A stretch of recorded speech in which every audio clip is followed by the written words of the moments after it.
డబ్బు, అనారోగ్యం, ఉద్యోగం, వ్యాపారం, అప్పులతో బాధపడుతున్నారా? మీకోసమే లాంచ్ యువర్ ఫ్యూచర్ ప్రోగ్రామ్. అందరికీ నమస్కారం. నేను Swaroopa Potlapalli. Welcome to Suman TV. YouTube, Facebook, Insta social మీడియాలో ఏది ఓపెన్ చేసినా కానీ ఇన్ఫ్లుయెన్సర్స్ వీడియోస్ విపరీతంగా కనిపిస్తున్నాయి. ముఖ్యంగా శ్రావణ మాసం పూజలు, వరలక్ష్మి వ్రతం, నోములు, వ్రతాలకి సంబంధించి ఇష్టారాజ్యంగా వీడియోస్ని వైరల్ చేసేస్తున్నారు. తమ వీడియోలు ఎక్కువగా జనాల్లోకి వెళ్ళాలి అనే ఉద్దేశంతో ఈ ఇన్ఫ్లుయెన్సర్స్ సంప్రదాయాలను తొంగలో తొక్కుతూ ఉన్నారు.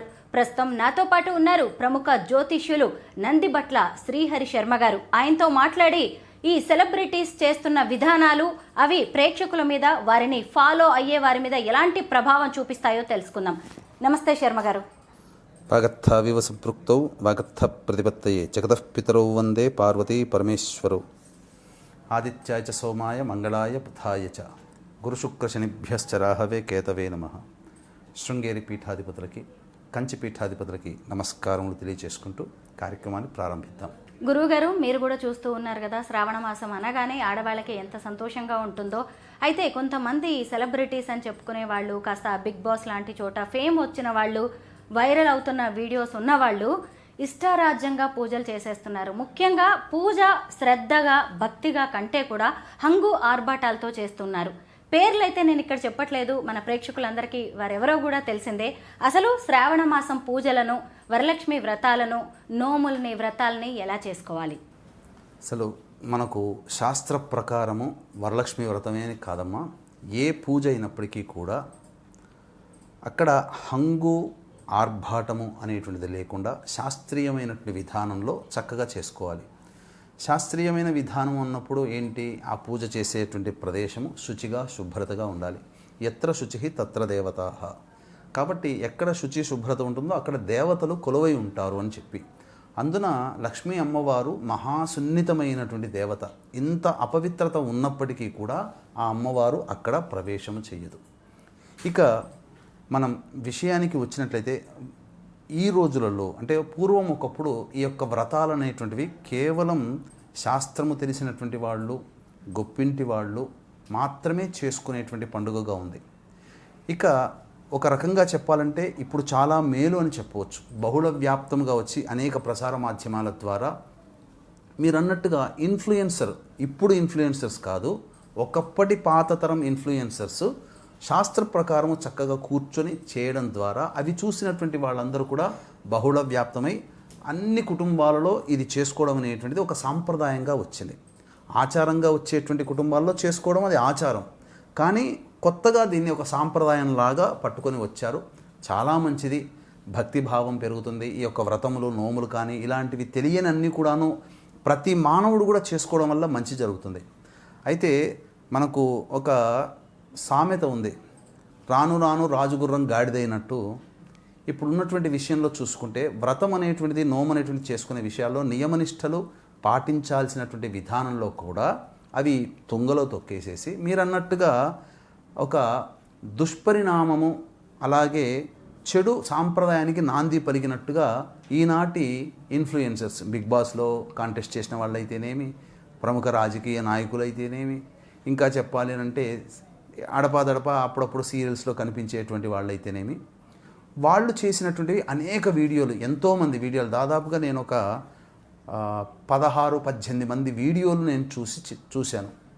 అందులో చూడముచ్చటగా అనిపించినటువంటివి జంటలుగా ఉన్నటువంటి, అనగా వివాహం చేసుకొని ధర్మాన్ని పాటించుకుంటూ చక్కటి సంతానాన్ని కని చక్కగా పెద్దల ఆమోదంతో చక్కగా ఉండి కుటుంబ వ్యవస్థలో ఉంటూ ఆ కుటుంబాన్ని నడుపుకుంటూ సంతోషంగా చేసుకున్నటువంటిదే కొన్ని కుటుంబాలు అయితే. కొన్ని చేసుకుంటున్నారు కానీ శాస్త్రీయమైనటువంటి పద్ధతిని పాటించకుండా వాళ్ళకు నచ్చినట్లుగా చేసుకుంటూ ఉన్నారు. ఇది ఒకటి.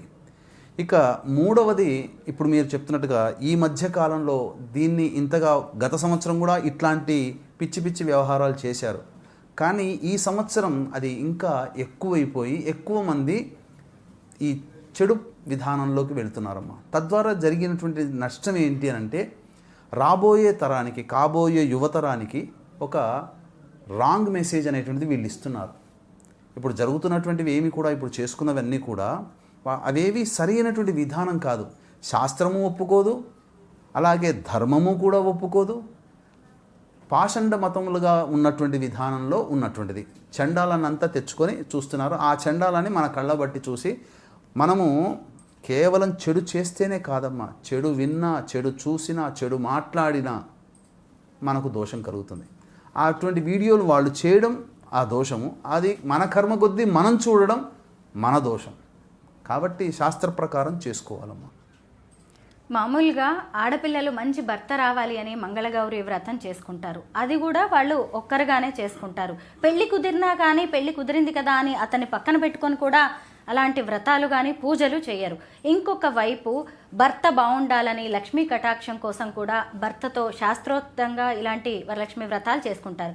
కానీ ఈ మధ్యకాలంలో ఈ ఏడాది చాలామంది బాయ్ ఫ్రెండ్స్తో పూజలు చేశారు. బిగ్ బాస్ ఫేమ్ కావచ్చు, ట్రాన్స్ విమెన్ తన బాయ్ ఫ్రెండ్తో చేయడం, ఇంకొంతమంది అయితే ఆమెకి పెళ్ళవుతుంది, ఆయనకి పెళ్ళవుతుంది. అక్కడ పిల్లలు ఉంటారు, ఇక్కడ పిల్లలు ఉంటారు, కనీసం విడాకులు కూడా తీసుకోరు.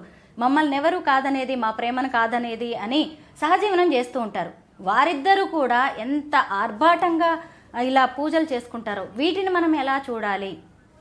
అంటే ఎంతో ధైర్యము, అలాగే సమాజం ఎటుపోతే ఏంటి మాకేంటి, సమాజం అంటే మాకేం సంబంధం, మాకు నచ్చినట్లుగా మేము చేసుకుంటామనే ధోరణితో కూడుకొని పెద్దల్ని ధిక్కరించి వాళ్ళు ఆ విధంగా చేశారు. అసలు మనం చెప్పుకున్నట్లయితే వివాహ వ్యవస్థలో వివాహం ఎన్ని రకాలు అనేటువంటిది మనం తెలుసుకోవాలి.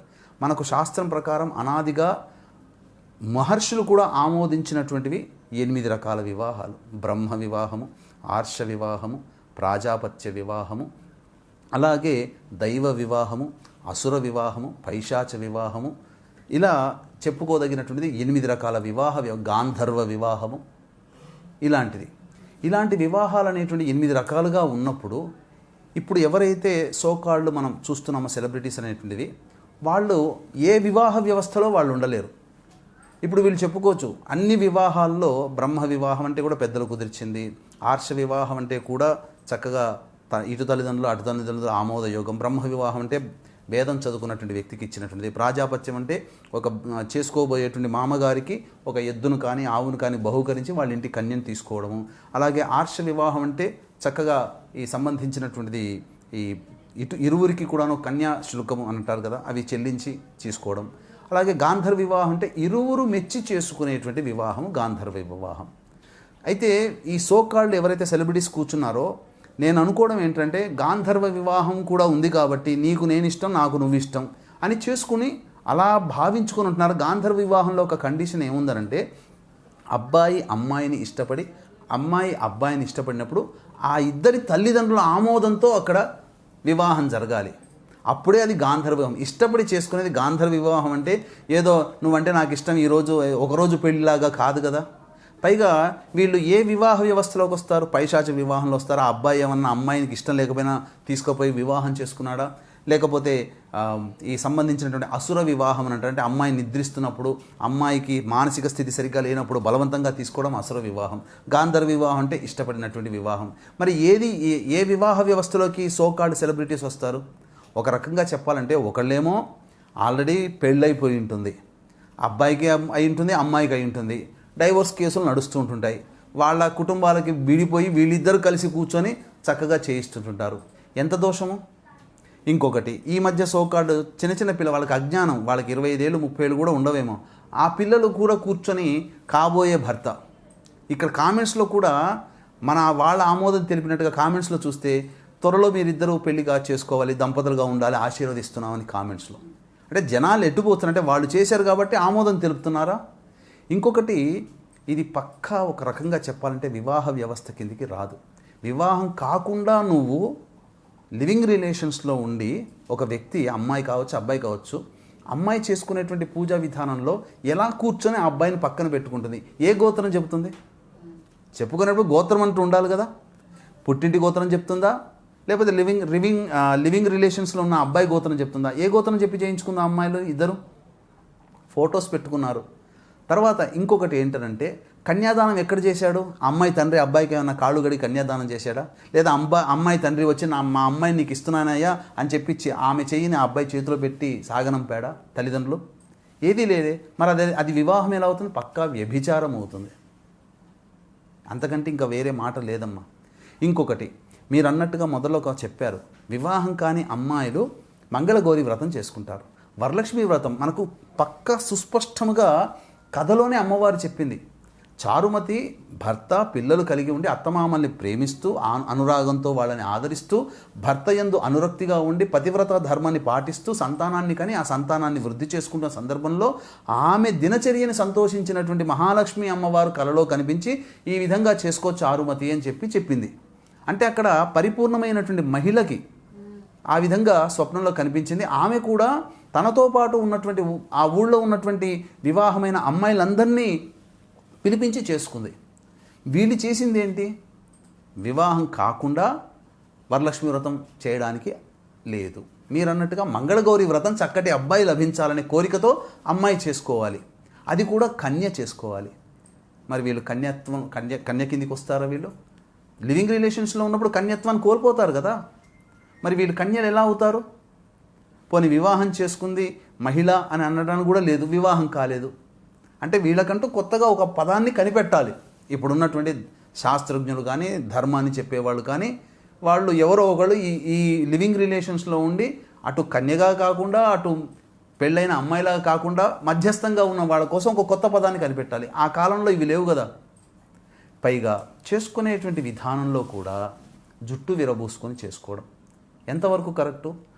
శాస్త్రీయంగా జుట్టు విరబూసుకుని చేస్తున్నటువంటి ఏ పూజ కూడా రాక్షసుల అంశ అనేది అక్కడికి వచ్చేస్తుంది.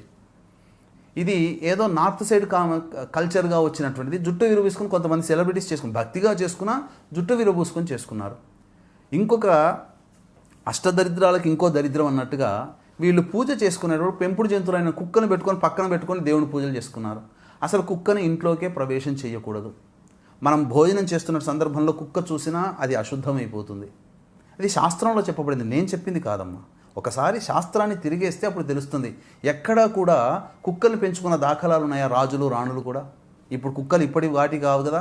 పాండవులకి స్వర్గారోహణంలో కుక్క వెంటాడుతూ వచ్చింది అంతవరకే, యముడి రూపంలో. మరి వాళ్ళందరూ కుక్కలను పెంచుకున్నారా? రామాయణంలో ఉందా? భాగవతంలో ఉందా? భారతంలో ఉందా? ఈ కుక్కలు ఈ మధ్యనే 20th సెంచరీలో పుట్టాయా విశ్వాసంగా ఉండడానికి? యుగాల నుంచి ఉంది కదా.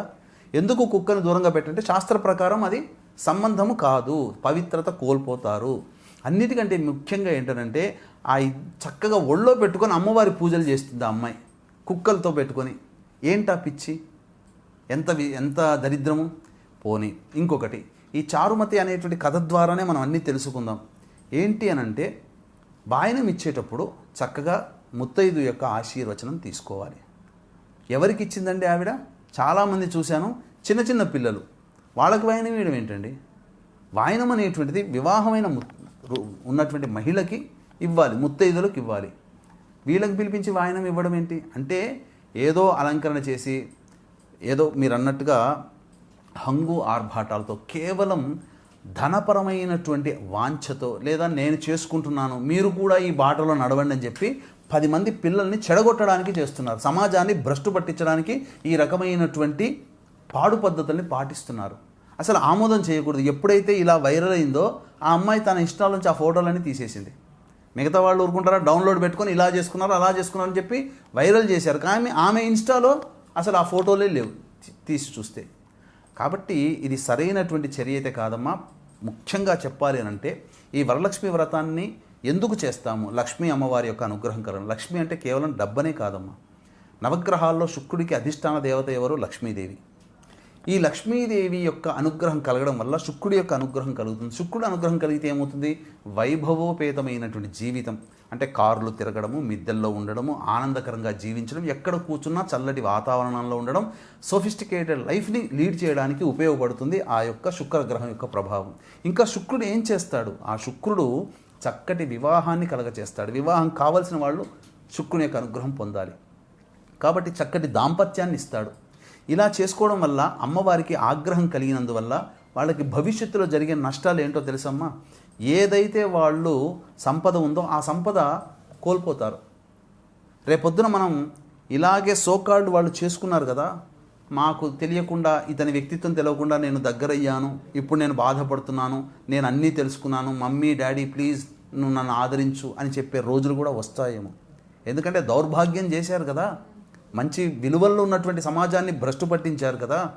అలాగే ధర్మ ప్రకారం శాస్త్ర ప్రకారం చేయాల్సినటువంటి పూజా విధానాన్ని తుంగలో తొక్కి ఆ విధంగా పూజ చేయడం వల్ల ఎవరికి అంటే శాస్త్రాన్ని భ్రష్టు పట్టిస్తున్నారు. సమాజానికి ఏం చెప్తున్నారు? ఇప్పుడు ఎవరైనా కానీ వచ్చిన వాళ్ళందరూ ఎవరైనా ఒక భర్తగా భార్యగా ఎవరైనా ఆమోదిస్తారా? ఎంత బైకి నవ్వుకుంటూ వచ్చినా లోపల మాత్రం వీళ్ళిద్దరూ ఇలా ఉండి చచ్చారు అని చెప్పి బాధపడతారు. దీనికన్నా హోటల్లో ఉండడం మంచిది కదమ్మా. ఇంకా చెప్పాలేనంటే సాధారణమైనటువంటి వ్యవస్థ కాదు, ఇది ఒక దుర్వ్యవస్థ. అంటే దీనికి చచ్చినట్టుగా కోర్టులు కూడా విదేశీ సంస్కృతిని ఆమోదించినట్టుగా ఒక కోర్టులో అంటే 18 ఏళ్ళు దాటిన తర్వాత ఎవరైనా కానీ ఇష్టపడవచ్చని ఒక కోర్టు తీర్పును పెట్టుకొని ఈ దౌర్భాగ్యం. ఈ కోర్టు తీర్పులో కూడా చెప్పాలి అని అంటే ఈ సంబంధించినటువంటి ఈ కమ్యూనిజం భావాల్లో ఉన్నటువంటి వాళ్ళు మన హిందూ ధర్మాన్ని నాశనం చేయాలని కంకణం కట్టుకొని చదివించారు కొంతమంది. ఆ చదివిన వాళ్ళు ఇప్పుడు వృద్ధిలోకి వచ్చి జడ్జిలాగా ఉన్నటువంటి వాళ్ళు వచ్చిన తరుణంలో చూసుకొని అదును చూసి ఇట్లాంటి పిల్స్ వేయడం, వాళ్ళ చేత ఆమోదింప చేయడము, సమాజాన్ని నాశనం చేయడం. దీనివల్ల ఎన్ని కాపురాలు కూలిపోయాయమ్మా. రేపొద్దున వీళ్ళిద్దరు చేసుకుంటారు, రేపొద్దున నాకు ఇంకో వ్యక్తి నచ్చాడని చెప్పి ఆ వ్యక్తితో కూర్చొని చేసుకుంటే అప్పుడు ఈయన ఏం చేయగలుగుతాడు? ఈ సమాజంలో అట్లాంటి, ఎందుకంటే ఏ ధైర్యంతో కూర్చొని చేసుకున్నావు? నీ తల్లిదండ్రులు ఏమైనా ఆమోదం చెప్పారా? మరీ విచిత్రంగా ఏంటంటే రాజకీయ నాయకులు కూడా అలా చేసుకుంటున్నారు.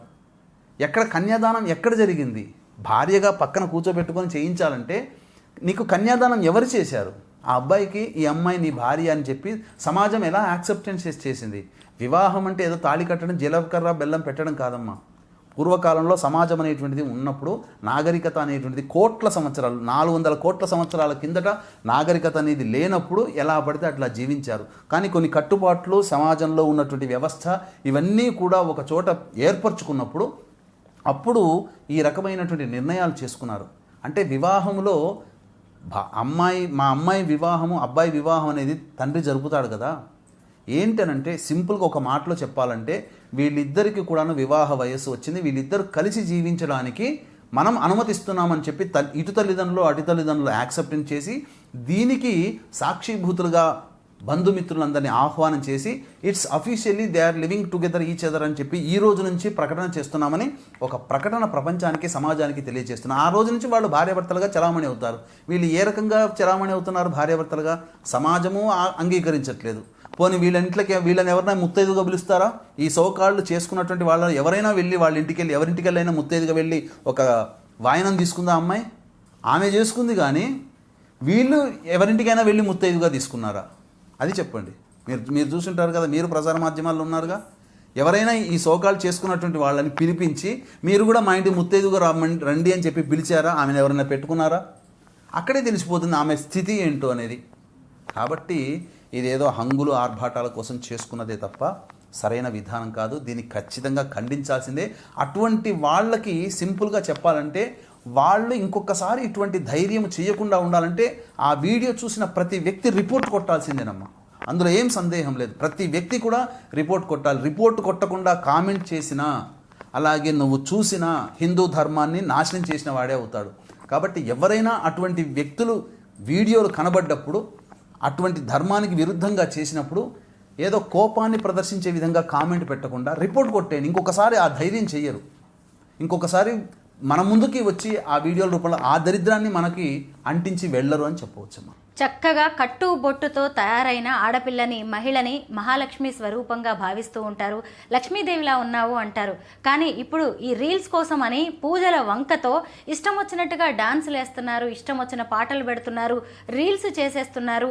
వీటిని ఇంకొంతమంది ఫాలో అయ్యి ఇలా మనం కూడా చెయ్యాలి, ఇలా వైరల్ అవుతాం అనుకుంటున్నారు. తప్పమ్మా. ఇది కూడా దీనివల్ల ఏముంటుంది అని అంటే సమాజాన్ని ఎదిరిస్తున్నారు, తల్లిదండ్రులకి కంఠశోకాన్ని కలగజేస్తున్నారు అమ్మాయిలు అబ్బాయిలు. కాబట్టి చాలా దారుణమైనటువంటి పరిస్థితి. ఇటువంటిది ఎవ్వరు కూడా ఆమోదించకూడదు. అసలు 8 రకాల వివాహ పద్ధతుల్లో ఏ వివాహము కూడా పద్ధతి కూడా ఆమోదించినటువంటిది వీళ్ళు ఆచరిస్తున్న ధర్మం. కాబట్టి ఖచ్చితంగా ఖండించాల్సిందేనమ్మా. అంటే కొంతమంది దీన్ని సమర్థించుకోవచ్చు, మేము మాకు నచ్చినట్టుగా పూజ చేసుకుంటున్నాం, ఇక్కడ భక్తి శ్రద్ధ అనేది ముఖ్యం, దేవుడితో కనెక్ట్ అవ్వడం ముఖ్యం అని వాదించే వాళ్ళు కూడా ఉంటారు. వాళ్ళకేం చెప్తారు?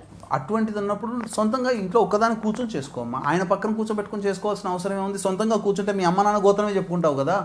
ఆ పక్కన కూర్చున్నప్పుడు ఎవడి గోత్రం చెప్తున్నావు? ఆయన ఎలా భర్త అవుతాడు? సోదరుడా, మిత్రుడా, సఖుడా, భర్తనా, ఎవరని చెప్పుకోవాలి? ఏ రకంగా కాదు. సఖుడు అన్నప్పుడు పూజల్లో అతని ప్రమేయం ఉండకూడదు. సోదరుడు అన్నప్పుడు కూడా అవసరం లేదు. ఇక్కడ చెప్పాల్సింది గోత్రనామాలు ఏంటి? పోని విధానంగా చేసుకున్నారు, అలంకరించుకొని ఏదో పూజ చేసి ధూపదీప నైవేద్యాలు ఇచ్చి అమ్మ తీసుకోమంటే వస్తుందా? ఇప్పుడు వీళ్ళని కూడా వీళ్ళు వీళ్ళు ఆర్టిస్టులు కదా, వీళ్ళని పిలిపించి ఇక నువ్వు యాక్ట్ చేయమంటే ఏది ఒక స్క్రిప్ట్ అనేది లేకుండా నువ్వు వచ్చావు కదా నీ ఇష్టం యాక్ట్ చేయనంటే అది అవుతుందా? ఒక స్క్రిప్ట్ అనేది ఉంటుంది కదా, వాళ్ళకంటూ ఇవ్వాలి కదా. అట్లాగే నువ్వు దేవుడికి సంబంధించిన పూజా విధానం స్క్రిప్ట్ ఏముంది నీ దగ్గర? నువ్వు చేసిన విధానంలో ఎలా చేసుకున్నావు? ఏం తెలుసు? నిజంగా అంత జ్ఞానం ఉండి నాకు ఆ పూజా విధానం అని తెలిస్తే బురదలో తొక్కే విధంగా నువ్వు ఆ అబ్బాయిని పక్కన పెట్టుకుని చేసుకోవమ్మా. అంతే కదా. నిజంగా నీకు ఆ శాస్త్రం గురించి తెలిసి ఉంటే పక్కన వివాహం కాని అబ్బాయిని, లివింగ్ రిలేషన్స్లో ఉన్న అబ్బాయిని ఎలా పెట్టుకొని చేస్తావు? అలాగే అంటే ఏంటి అనంటే ప్రతి వాళ్ళకి కూడా ధోరణి, ప్రశ్నించే ధోరణి కన్నా ఎదిరించే ధోరణి ఎక్కువైపోయింది ఇప్పుడు. ఒకప్పుడు ప్రశ్నించినా పర్వాలేదు, సమాధానం చెప్పడానికి ఎవడో కూడా ఉంటాడు నాలాంటోడు. కానీ ఎదిరించే ధోరణి ఉన్నప్పుడు ఏం చేస్తాం? కాబట్టి ఎవ్వరూ ఏం చేయలేం. అటువంటి వాళ్ళని సమాజం వెలివేయడం తప్ప ఇంకా వేరే మార్గం లేదమ్మా. చూశారు కదా మన ధర్మం శాస్త్రం ఏం చెబుతోందో. ఫేమస్ అవ్వాలని, పాపులర్ అవ్వాలని, తమ వీడియోస్ వైరల్ అవ్వాలని మన కట్టు బాట్లని, అలాగే ఆచారాలని, సంప్రదాయాలని దయచేసి మార్చేయకండి. మీరు ఖచ్చితంగా ఇన్ఫ్లుయెన్సర్స్, మీరు 10 మందిని ఇన్ఫ్లుయెన్స్ చేయగలరు. మిమ్మల్ని చూసి ఇంకొక 10 మంది మీ మార్గంలోకి వచ్చే అవకాశం ఉంది. మన సనాతన ధర్మం శతాబ్దాల నాటిది, 1000 ఏళ్ల నాటిది. దాన్ని కాపాడుకోవాల్సిన బాధ్యత కూడా మనం మీదే ఉంది. ఈరోజు ఇంత పెద్దవారు పండితులు వచ్చి స్పందించి మరి మనందరికీ చెప్పాల్సిన అవసరం వచ్చింది అంటే మనం ఖచ్చితంగా తప్పు దారిలో నడుస్తున్నట్టే. గురువుగారు ఈరోజు ఆ ఇన్ఫ్లుయెన్సర్స్, సెలబ్రిటీస్కే కాదు ఎంతోమంది కళ్ళు తెరిపించారు. మన ధర్మాన్ని ఎలా కాపాడుకోవాలో, శాస్త్రోక్తంగా పూజలు ఎలా చేసుకోవాలో చక్కగా వివరించారు. ధన్యవాదాలు. సర్వం శ్రీ ఉమామహేశ్వర పరబ్రహ్మార్పణమస్తు.